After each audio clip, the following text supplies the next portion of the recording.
होश तो उन्हें कल रात ही आ गया था।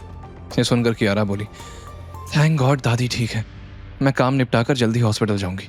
कियारा की ये बात सुनकर यशवंत और राघव के चेहरे के एक्सप्रेशंस बदल गए।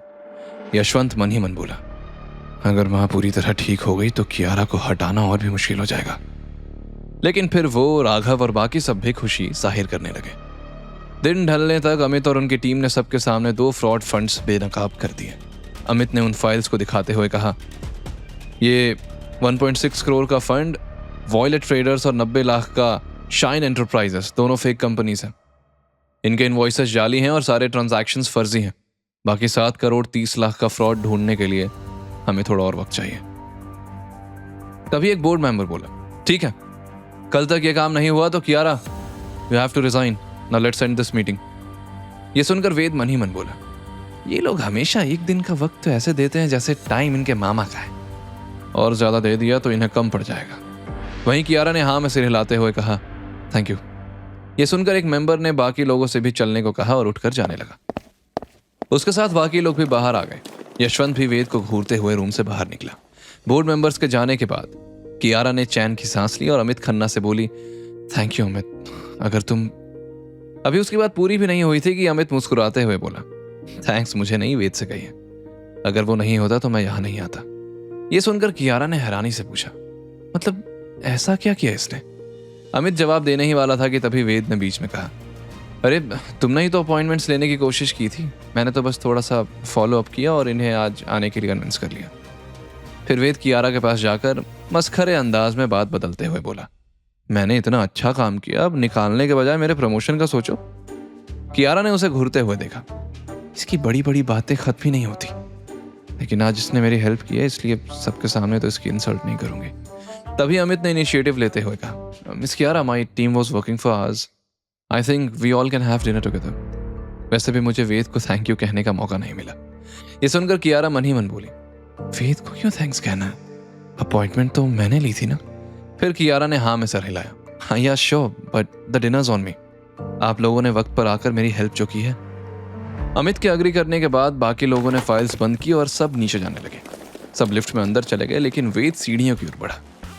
कियारा चिढ़ गई और बोली, वेद रुको, टाइम वेस्ट मत करो, लिफ्ट से भी चल सकते हो। मैडम, सीढ़ियां चढ़ने से कसरत हो जाती है, मैं तुम शहर वालों की तरह आलसी नहीं होना चाहता। डोंट वरी, तुमसे पहले पहुंच जाऊंगा। तब तक लिफ्ट बंद हो गई और कियारा मन ही मन बोली, बस बड़ी बड़ी बातें करवा लो, लिफ्ट से पहले 10 फ्लोर नीचे पहुंच जाएगा जैसे सुपरमैन है। पहले तो सबको लगा कि वेद मजाक कर रहा है, लेकिन लिफ्ट का दरवाजा खुलते ही सब शॉक्ड रह गए। सीढ़ियों से उतरने पर लोग हाँफने लगते हैं, लेकिन वेद के माथे पर पसीना भी नहीं था। लेकिन इतनी फास्ट स्पीड में कैसे? कियारा हैरानी से बोली, तुम सच में इतनी जल्दी पहुंच गए?